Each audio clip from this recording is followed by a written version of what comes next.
Halo, ketemu lagi dengan saya Anang. Selamat datang di channel Umar Sadik Alfarendra.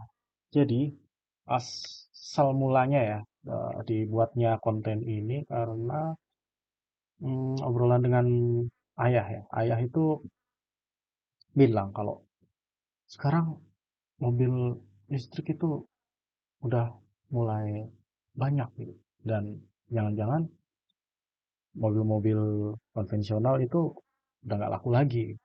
Nah, bermula dari situ makanya dibuatlah konten ini sebenarnya untuk diri saya sendiri sih. Tapi, coba saya share ke teman-teman juga ya. Oke, kita mulai. Jadi, di sini kita bagi jadi 4 bagian ya. Yang pertama, pengertian dari mobil konvensional itu apa sih dan mobil listrik itu apa sih. Di bagian 2, kita akan munculkan di sini data riset yang kita sudah lakukan. Lalu, bagian 3, pros dan cons ya, pro dan kontranya. Lalu bagaimana dengan proyeksi ke depan. Dan di bagian terakhir, kita akan buatkan analisa simpel, lalu kesimpulan yang kita dapat dari data sebelum-sebelumnya. Oke, kita mulai ya. Oke, bagian satu, pengertian mobil konvensional dan mobil listrik. Jadi, mobil konvensional itu adalah mobil yang menggunakan bahan bakar minyak, di mana kita tahu bahan bakar minyak itu tidak dapat diperbaharui ya, jadi akan segera habis nantinya. Lalu, mobil listrik yang dimaksud di sini adalah mobil yang beroperasi dengan tenaga listrik sebagai pengganti bahan bakar minyak pada mobil konvensional. Oke, kita masuk ke bagian 2, data set. Jadi dari data yang kita dapat, ini kita ambil di data box ya. Nanti kita lampirkan sumbernya di deskripsi. Kita ambil di Mei Juni itu datanya masih sama, kurang lebih seperti ini. Jadi yang berwarna biru ini adalah data mobil penjualan mobil selama 2 tahun, 1 tahun terakhir ya, 1 tahun terakhir ya sampai akhir Januari 2023, kurang lebih angkanya seperti itu. Jadi mobil konvensional ternyata masih tinggi ya, meskipun ada penurunan di akhir tahun 2022 dan awal tahun 2023, di mana di tahun-tahun tersebut mobil listrik mulai naik menanjak penjualannya. Jadi untuk mobil konvensional itu wholesale-nya di Januari sampai dengan Juli itu masih di 90%, 99, 98%. Lalu dia akan mengalami penurunan di bulan Agustus 2022, Agustus, September, Oktober, November, sampai dengan Desember akhir tahun itu penurunan, di mana pada bulan-bulan tersebut itu mobil listrik sedang mengalami kenaikan penjualan. Ini data wholesale ya, kita dapat datanya dari Databox. Oke, lalu di awal tahun eh, di sini konvensional juga naik lagi ya, nanjak lagi ke 99,6, sedangkan untuk mobil listrik dia turun seperti itu. Jadi di mana ada kenaikan penjualan pada konvensional, di sana eh, lawannya di sini kita lawankan dengan mobil listrik, yaitu mobil listrik ini sendiri mengalami kenaikan. Begitu juga sebaliknya ya. Jika mobil listrik mengalami kenaikan, maka mobil konvensional mengalami penurunan. Oke, kita masuk ke bagian kedua, pros dan cons. Oke, kita mulai satu-satu ya. Jadi pertama dari segi harga. Untuk konvensional itu berdasarkan range harga masih terbilang dijangkau dibandingkan mobil listrik ya. Ini kita head to head aja ya. Untuk tipe dan kelasnya. Di kelas yang sama kurang lebih itu mobil konvensional masih lebih rendah harganya. Mobil listrik dengan kelas yang sama kurang lebih ya, itu berdasarkan range harga itu masih lebih mahal. Oke, jadi di sini kita coba kasih warna ya. Jadi kalau yang lebih unggul kita kasih warna hijau, yang sisanya kita beri warna kuning ya. Oke, di sini berarti konvensional masih lebih unggul ya dalam segi harga ya di dalam kondisi saat ini. Maka konvensional kita kasih warna hijau. Oke, selanjutnya dalam segi tingkat polusi. Jadi, eh, untuk mobil konvensional, walaupun sekarang sudah dengan teknologi terbaru ya, artinya emisinya sudah lebih baik, udah memenuhi standar, namun tetap kalau dibandingkan dengan mobil listrik yang zero emisi, kan nggak ada knalpotnya ya. Jadi FYI aja ini kalau mobil listrik itu nggak ada knalpotnya dan punya banyak kelebihan ya. Nanti kita sebut di sinilah sebagai pros dan cons-nya. Oke, di sini mobil listrik lebih unggul, jadi kita beri warna hijau untuk mobil listrik. Selanjutnya, dalam segi torsi dan daya yang dihasilkan ya, akselerasinya ya, kecepatan start di awalnya seperti itu ya.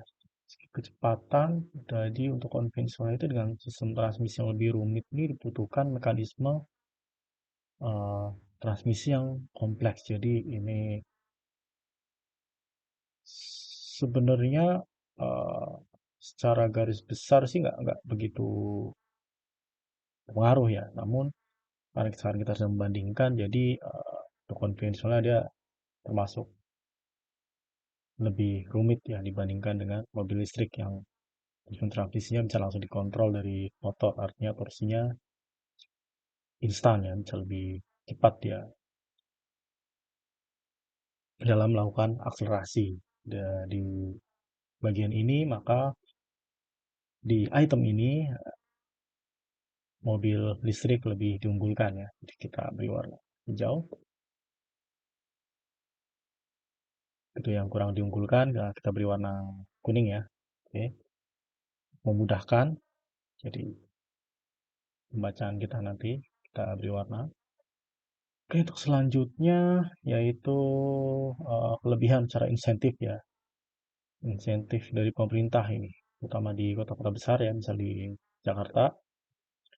Untuk konvensional belum ada insentif dan untuk mobil listrik ada beberapa insentif ya. Tingkat komponen dalam negeri TKDN-nya itu minimal 40% dia akan dapat insentif PPN 10%. Dan juga ada beberapa insentif-insentif lainnya. Misal kayak dapat subsidi, diskon ya rata-rata sekitar 7 juta per unit. Ada juga nggak kena ganjil genap gitu. Keringanan pajak, ada bebas PKB ya, pajak kendaraan bermotor ya, keringanan pajak.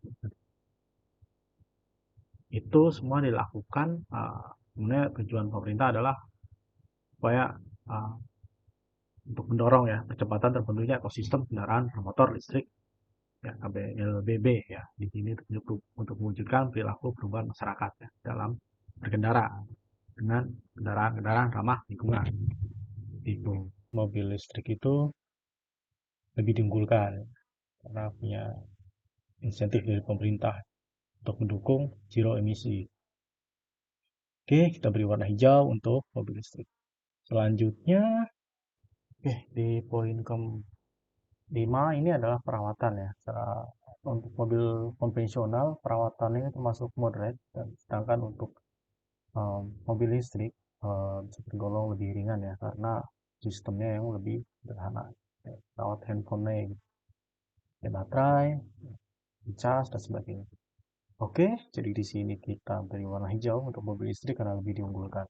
Selanjutnya, dalam segi servis, di sini ya, kita semua sudah tahu bahwa mobil konvensional ini relatif lebih mudah ya, karena ekosistem servis dan perbaikan, suku cadang dan sebagainya sudah terbentuk ya, khususnya di negara kita Indonesia, sedangkan di di untuk mobil listrik itu karena ekosistemnya belum sepenuhnya terbentuk gitu, masih di kota-kota besar itu pun belum menyeluruh, masih dibilang bisa kita bilang ini masih jarang ya gitu, jadi mobil listrik ini kurang diunggulkan dalam item servis ini, maka kita beri warna hijau pada mobil konvensional. Oke, selanjutnya secara biaya servisnya ini masih kurang lebih sama dengan item nomor 6 tadi, berarti biaya servisnya termasuk moderate ya di sini. Kita sebut moderate lah ya. Karena sebenarnya lebih mudah sih. Namun untuk mobil listrik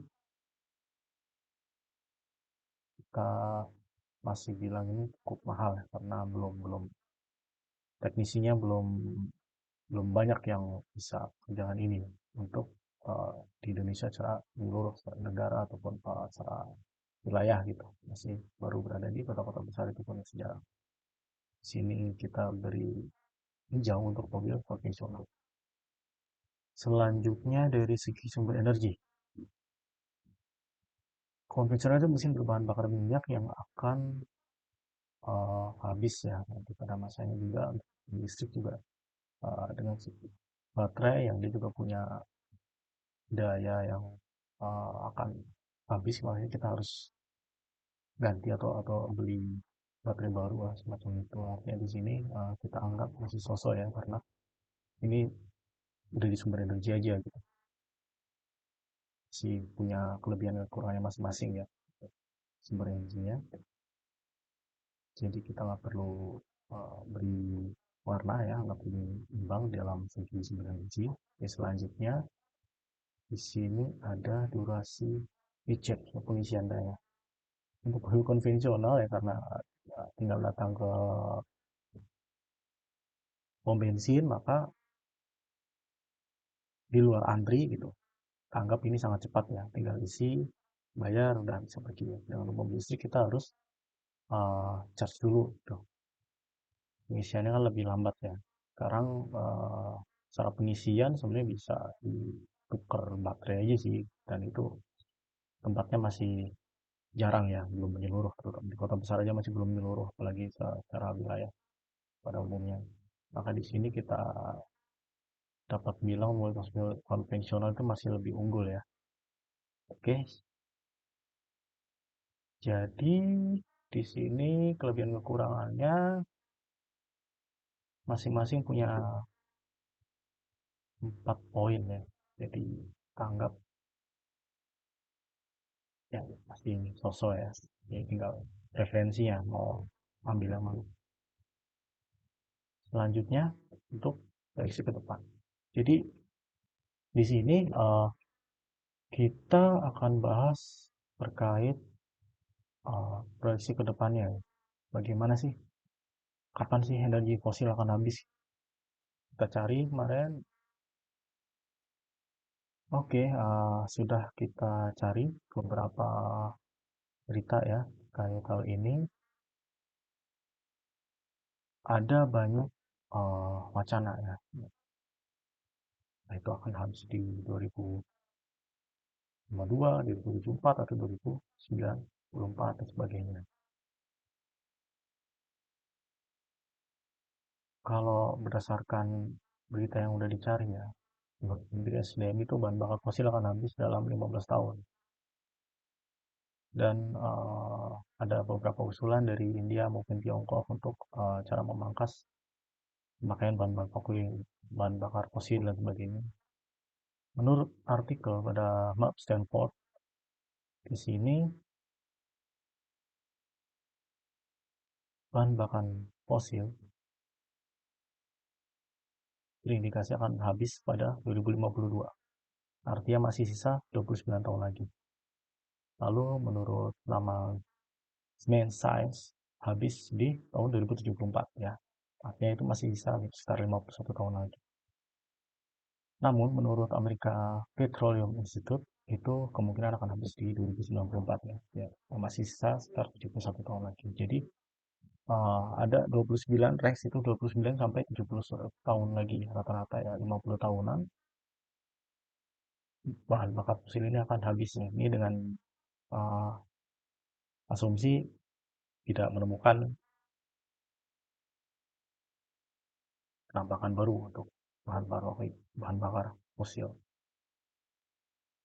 Jadi, kita dapat simpulkan bahwa jika kita mau beli mobil operasional dalam waktu dekat, ya, kita lebih lagi dengan budget menengah ke bawah, maka kita sarankan untuk mengambil mobil konvensional karena masih ya paling paling cepat pun bahan bakar fosil itu akan habis di sekitar 30 tahun tadi ya, 29 tahun. Jadi masih cukup lama ya, apalagi dengan pemakaian mobil itu kan di 5 sampai 10 tahun paling udah ganti lagi gitu kan. Kurang lebih seperti itu ya. Meskipun nanti ya mungkin dari tahun ini sampai ke depannya ya, untuk waktu terdekat bahan bakar itu akan habis tuh di 29 tahun lagi, akan ada kenaikan harga, walaupun saya rasa tidak berpengaruh besar ya. Nah, kenaikannya kan kita belum tahu juga fluktuasi secara makro dan mikroekonominya. Di sini kita simpulkan bahwa jika budgetnya menengah ke bawah dan tak akan beli dalam waktu dekat, maka mobil konvensional masih oke. Namun jika kita punya mobil lebih dari dua mobil atau ini untuk beli untuk mobil kedua atau udah punya mobil atau kita mau invest itu pembelian untuk 20 tahunan lebih gitu. Dan budget kita juga lumayan gitu kan. Ya, 700 juta lah ya misal. Maka mobil listrik itu not bad lah ya. Jadi seperti itu kurang lebihnya. Kembali lagi ke masing-masing personal ya, mau mengambil mobil konvensional atau mobil listrik dengan kelebihan dan kekurangannya tadi. Oke, terima kasih. Sekian dari saya. Sampai jumpa lagi. Tolong subscribe, like, and share ya. Terima kasih. Sampai jumpa.